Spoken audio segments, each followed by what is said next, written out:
Salut les copains, j'espère que vous êtes en grande forme internationale comme d'habitude. On est là avec mon fourgon aménagé. Non, c'est pas un fourgon aménagé, c'est un camping-car, c'est un van. Il est prévu comme ça de base. Et alors, je t'explique. Ça y est, c'est le moment. Je descends en France, enfin. Oui, ça fait 1 an et demi. Enfin, j'étais descendu, mais dans le nord de la France, pour passer Noël dernier. Et cet été, on n'a pas pu descendre parce que la madame, elle a trouvé un travail à plein temps. Donc, du coup, on n'est plus aussi libre qu'avant. Voilà. Pas de problème, putain. La casquette Gotha 11, a besoin d'un petit lavage. Hein. Elle a fait trop de vidange, celle-là. Donc, on descend. Et le problème, c'est qu'on n'a que 2 semaines. C'est-à-dire 10 jours sur place, quoi. C'est beaucoup trop court. Quand tu dois voir tous les copains, les machins, les trucs, c'est impossible. Ensuite, j'ai beaucoup d'affaires là-bas encore que je dois récupérer. J'ai essayé par tous les moyens, même en propose, enfin, même en, non, de base en proposant de payer les autres. Je proposais 1000 € tu vois, pour qu'on m'amène mes affaires au Danemark, tu vois. Donc ça te fait le trajet gratuit en fait, aller-retour. Ça coûte 800 € tu vois, de faire l'aller-retour. Et j'ai essayé par tous les moyens. Ouais, étant donné que la GoPro elle a décidé de me chier à la gueule en me disant qu'il n'y avait plus de batterie alors qu'il restait 34%, je vais boire un coup d'eau. Donc, ce que je disais, c'est que le collègue il a besoin de moi, mais sauf que je peux pas là. Il est en train de me filer un coup de main. Je dois aller récupérer toutes mes affaires. J'ai tenté de trouver des personnes pour le faire et sans succès. Donc, je me retrouve à devoir y aller avec mon van et ma remorque fourgon. Sauf que le problème, c'est que ce soit le van ou la remorque, ils ont 50 000 années, tu vois. Le fourgon, il est de 97 ou 98. Et la remorque, elle est des années 80 aussi. Donc, tu vois, c'est freestyle complet. Donc, je tente de faire une petite révision. Mon plus gros problème, c'est que la voiture, elle chauffe. Et normalement, elle devrait plafonner à 90 degrés. Et c'est le cas si tu roules à 90 maxi. Par contre, si tu dépasses les 90 km/h, ça monte direct. Et je me suis fracassé le cerveau sur internet en faisant la lecture là-dessus. Et apparemment, ça serait un problème de conception de moteur. Et il n'y a personne qui a trouvé vraiment la solution miracle, hormis un type qui avait carrément usiné une pièce pour déplacer le Calorstar et tout. Donc bref, apparemment, ça serait normal. Parce que tu vois, c'est vraiment flippant. Si j'y pense, parce que j'ai pris plein de photos hein, quand je roule, parce que des fois, vraiment, ça fait peur. Hein, on frôle la zone rouge, tu vois, sur l'autoroute. Et j'avais pris des photos pour pouvoir vous les partager. Et voilà, si j'y pense, je la rajouterai là, maintenant. Voilà. Si tu la vois pas, c'est que j'ai oublié.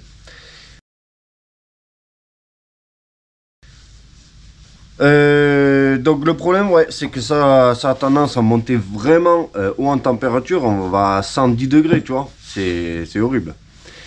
Et ça a provoqué une misère que je crois que je vous ai même pas sorti la vidéo. Je sais même pas si je l'ai fait ou pas. Mais bref, j'avais mis un radiateur de chauffage flambant neuf dedans. Et comme tu peux voir ici, au début on croyait que c'était une fuite d'eau d'extérieur, tu vois. Et sauf que regarde le chiffon là. C'est complètement trempé. Il y a de la flotte partout. Enfin de la flotte, du liquide de refroidissement. Et je l'ai remarqué quand on est parti en vacances cet été. Putain, il faut qu'il fasse du bruit. Hein. Il ne peut pas attendre 2 minutes. Hein. Ce gosse, il est incontrôlable. Bref, ça m'a éclaté du coup mon radiateur de chauffage qui était flambant neuf. Parce que je pense que c'est le seul qui pouvait céder, tu vois. Donc lui, il a éclaté. Il a une petite fuite. Je l'ai démonté 2 fois parce que je comprenais pas d'où ça venait. Et apparemment, malgré que son neuf, il fuit un petit peu. Donc j'avais pensé carrément à la solution des anciens, là, de percer 2 petits trous dans le Calorstar. Mais je vais être à court de temps pour démonter. Donc voilà. Tout ce que je peux faire, c'est réviser au maximum.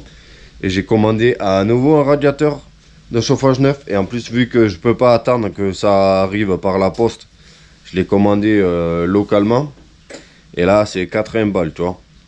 80 balles pour un radiateur de chauffage, ça fout les boules. Parce que sur eBay, tu l'as à 35 €, tu vois.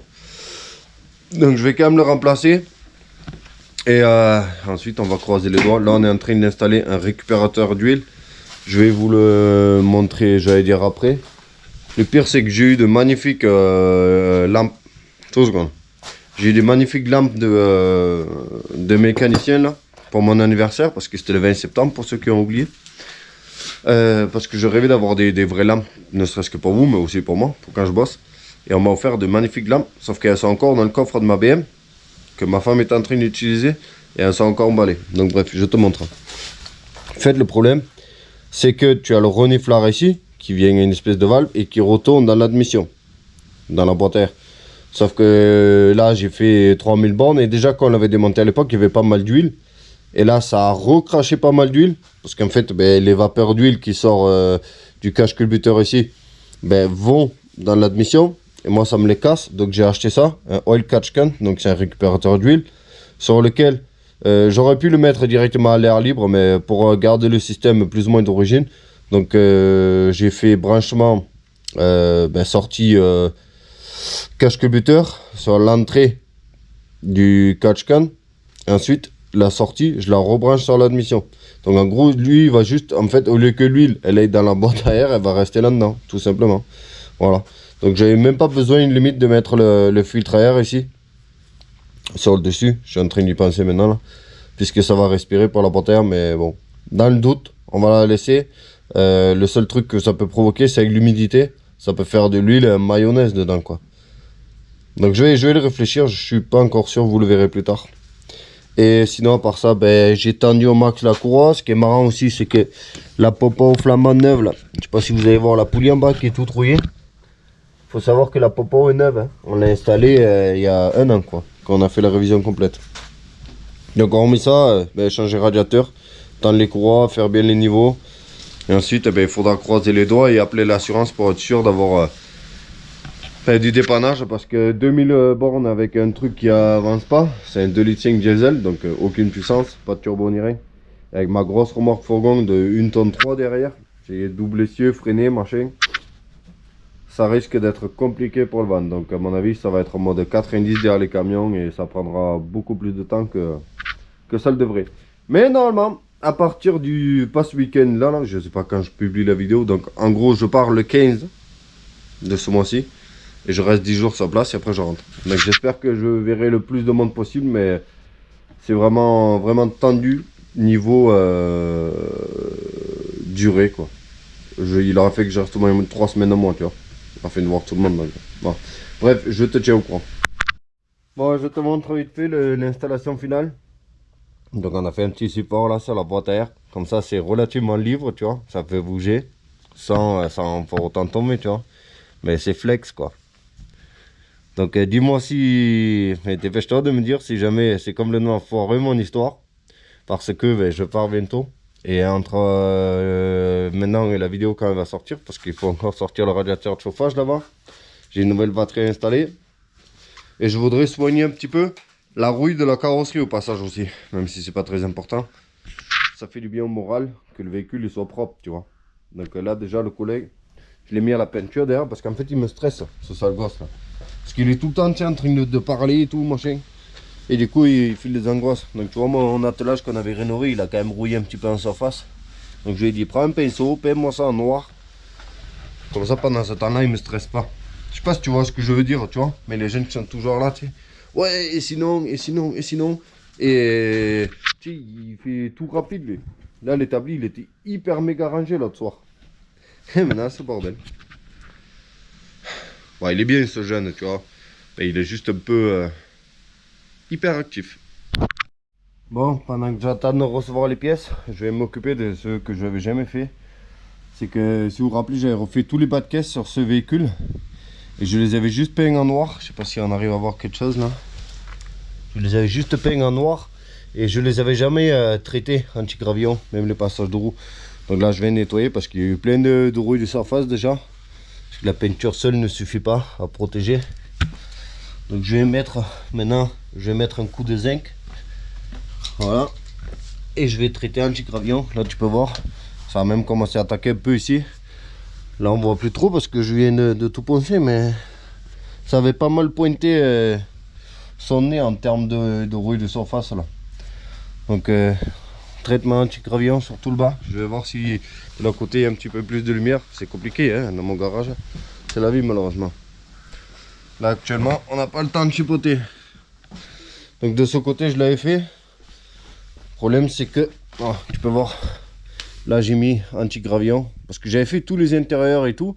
Et j'avais jamais eu le temps de faire l'extérieur. Donc là j'ai fait ce côté anti-gravillon tout le long. Voilà. Il me manque là, je vois. Là j'ai pas fait. Et, tu vois ça chipote déjà un peu la rouille. Donc là ouais j'ai fait. Par contre c'est moche. Je sais pas pourquoi ça fait ça l'anti-gravillon là. Au début c'est bien noir et après ça devient tout fané. Donc passer un coup de noir dessus aussi c'est vraiment manière tu vois. Donc je vais pas te montrer tout le procédé. Parce que ça va être long et chiant. Bon les copains je me permets 2-3 folies tant que j'y suis et que j'attends les pièces. Donc je me suis dit le bas là. Tout le bas que j'avais fait de l'autre côté j'avais traité anti-gravillon. Là je vais le faire de ce côté. Je me suis toujours demandé. Enfin, non, je ne me suis pas toujours demandé. Je viens de me demander pourquoi je me faisais chier à mettre du scotch pour le faire en noir. Alors que j'avais du gris. Donc du coup, j'ai passé un coup de gris même sur le pneu. Tu peux voir. Je viens de le remarquer. Déborde un peu. Donc en fait, j'ai fait tout le bas du coup en gris. J'espère que ça va rendre à peu près bien en sortant. Bien sûr, il y a le trait de scotch. Mais bon. Vraiment, le bas là, ça reste protection. Quoi. Protection, voilà. Efficacité. C'est ça que je voulais dire. Donc je me permets aussi une petite rénovation de pare-choc. Donc je suis en train de faire celui-là là-bas. Tu peux voir la différence. À la base c'est comme ça, tout fané. Et après ça devient comme ça, même brillant. Donc j'utilise toujours la même technique. Hein. Regardez celui-là là, il a bien tenu quand même dans le temps. Là il est sale. Il y a des oiseaux qui font caca apparemment sur ma voiture. Celui-là il était complètement fané. Et en fait moi je l'échauffe. Et ensuite je mets, putain comment ça s'appelle, le polytrol là je crois que c'est. Je passe ça dessus et franchement ça dure bien dans le temps. Hein, parce que là ça a traversé un hiver, la neige et tout. Ça a bien tenu. Donc voilà, je me permets de faire 2-3 petites bricoles comme ça. Même si en théorie c'est un peu dommage parce qu'une fois qu'on revient de France, je vais enlever les plaques et il va être, je vais pas m'en servir tout l'hiver. C'est un peu embêtant, c'est vraiment le dernier voyage de l'année. Jusqu'au printemps prochain. Parce qu'étant donné que la taxe de poids elle est à... C'est combien déjà 2005 par an je crois. Mais en fait si j'enlève les plaques l'hiver je paye que la moitié. Voilà, mais je peux pas l'utiliser. Mais bon voilà, au moins je vais bien profiter et je vais être content de le regarder pendant mes dernières vacances en France. Voilà. Bon ça y est les copains, je viens de recevoir les pièces. Donc le nouveau radiateur au chauffage, j'ai pris 2 essuie-glaces aussi. À y être, comme ça au moins révisé à fond. Derrière j'ai pété un câble, j'ai passé du polytrol partout.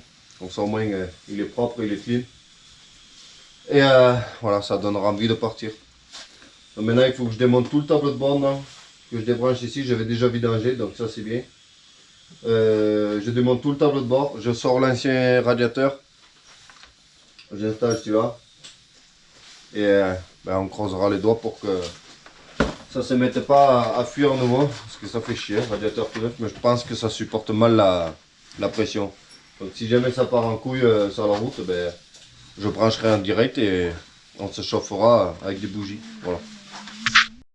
Bon les copains, j'arrête pour aujourd'hui. Mais je voulais quand même vous montrer l'arrière vite fait. Parce que franchement là c'est ressorti comme neuf. Hein. Incroyable. Hein.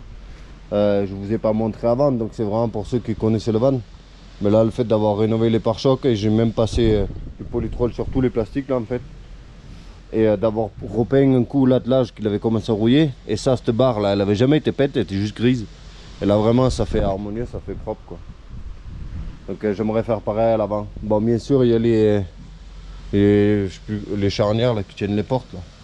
J'aurais bien aimé tu sais, les poncer, mettre un coup de blanc, mais bon voilà ça va quoi. Et là en fait j'ai installé le nouveau radiateur de chauffage. Et j'avais vidangé le liquide de refroidissement. Mais tu vois là je pars pour un long trajet et tout. Donc j'aimerais en fait mettre du liquide de refroidissement neuf. Voilà. Je préfère le liquide de refroidissement qu'il y avait dedans, tu sais, le garder pour les véhicules de merde, tu sais, que où c'est pas important, tu sais. Je sais pas qui là. Bon bref. C'est du liquide de refroidissement de dépannage réutilisé parce que ça coûte une blinde maintenant cette connerie là. 10 € les 2 litres, un truc comme ça, c'est devenu exagéré quoi. Moi je me rappelle pas que ça coûtait autant. Donc ouais, maintenant que j'ai presque vidangé, pas tout, hein, mais j'aimerais remettre du liquide de refroidissement neuf, tu vois, pour partir sur de bonnes bases. Même si à l'époque j'avais déjà mis et j'ai dû faire 5000 km, tu vois, mais on sait jamais, tu vois, pour la conscience, liquide de refroidissement flambant. Mais ça sera demain. Mais pas pour vous, ça sera tout de suite, mais pour moi, ça sera demain. Bon les copains, on se retrouve finalement, je crois 2 jours après. J'ai été malade, trop de stress. Je sais que ça va faire rire les haters, tu vois, mais c'est vrai. Cloué au lit, pas bien. Mais bon, c'est pas grave, on va remonter la pente. Il refait beau à nouveau. On a vraiment eu une semaine, même plus d'une semaine, avec que du vent à fond et tout. Il faisait pas beau. Bon, on va pas se plaindre, hein, parce que jusqu'à maintenant, on avait eu vraiment du beau temps. Voilà. Bon, maintenant, il fait froid quand même. Hein. Tu le sens, hein, même s'il y a du soleil aujourd'hui et la chaleur n'y est plus. On avait remonté le récupérateur d'huile, j'ai étendu les courroies. Il me manquera à faire juste le niveau d'huile. Remettre du liquide de refroidissement, purger. Être sûr que tout va bien, qu'on n'ait pas de fuite. J'ai changé le radiateur de chauffage dedans. Et ensuite j'aimerais le sortir dehors. Parce que ben, c'est plus agréable.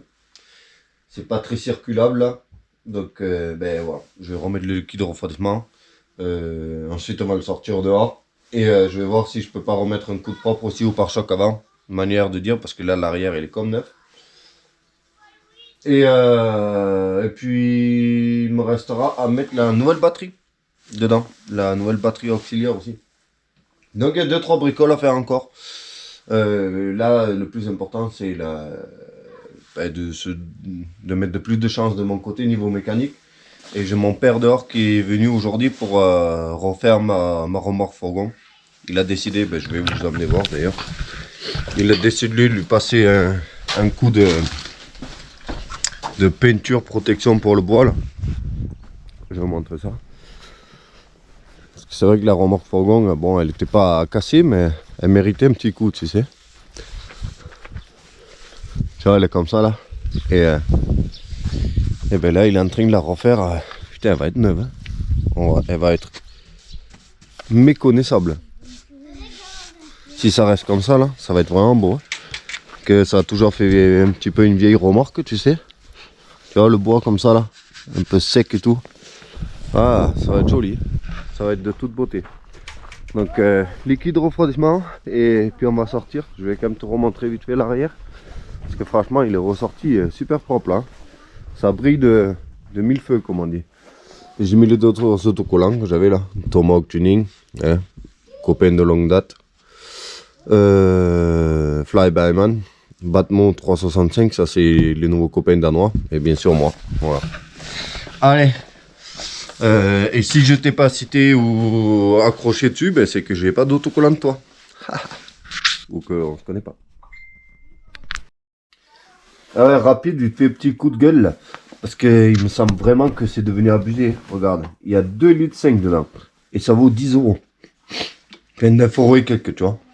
Et non, ça vaut 10 euros. Même 10 € passés. 78 courants danoises. Donc 10 euros. Bon, 2,5 litres de liquide de refroidissement. Moi, il me semble pas que c'était aussi cher à l'époque. Hein. Dites-moi en commentaire si jamais c'est vrai ou pas.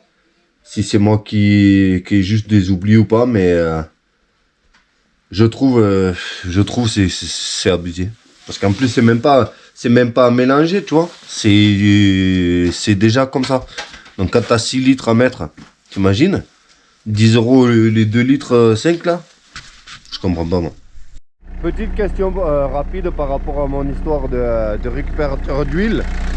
Comme vous pouvez voir, ça fume pas mal parce que du coup il y a les vapeurs qui sortent par le petit filtre. Parce qu'on le voit à la caméra, moi ça fume, ça fait de la vapeur quoi. Donc est-ce qu'il faut que je laisse comme ça en mode la vapeur qui respire par le filtre, le petit filtre du récupérateur d'huile, ou est-ce que je le mets en circuit fermé, mais ça sera pas fermé quand même, mais ça, cette vapeur au lieu de s'échapper par ce petit filtre dans le compartiment moteur, ça va s'échapper par la boîte à air ou dans la boîte à air, tu vois, dans l'admission. Voilà, dites-moi ce que vous en pensez, si ces vapeurs d'huile doivent retourner dans, dans l'admission, ou s'il faut que je laisse échapper par ce petit filtre là. Ça serait cool parce que c'est juste une histoire d'un vis à mettre. Bon, je vais quand même vous montrer pourquoi est-ce que je flippe. Vous voyez la température qu'il est là. Et le ventilo il va pas tarder à se déclencher. Et là je l'ai fait déclencher 3-4 fois. Mais ça monte jusque là quoi, en roulant. Donc on frôle le trait, le grand trait avant le rouge de longue.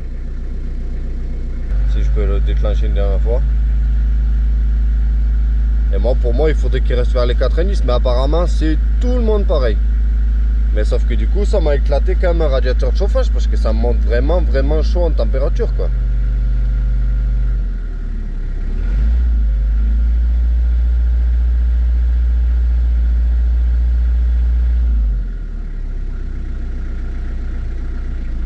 Voilà, là, ça se déclenche.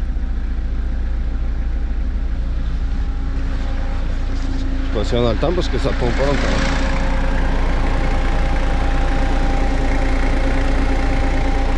Et les deux ventilos en plus, voilà, ils se déclenchent, mais ça le fait pas rechuter à 90 pour autant. Hein. Vous voyez? Donc, je sais pas.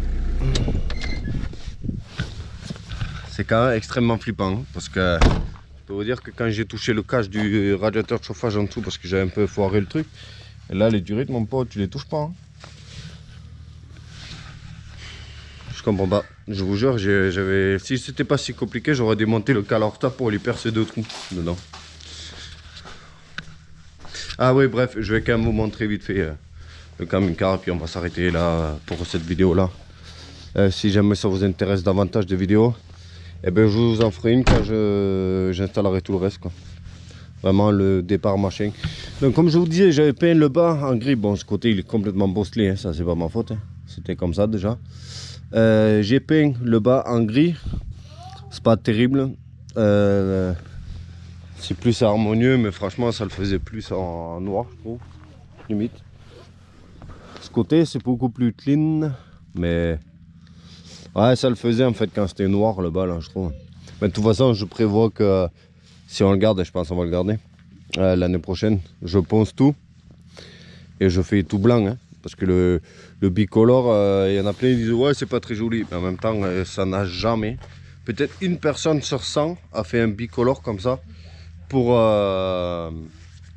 faire joli.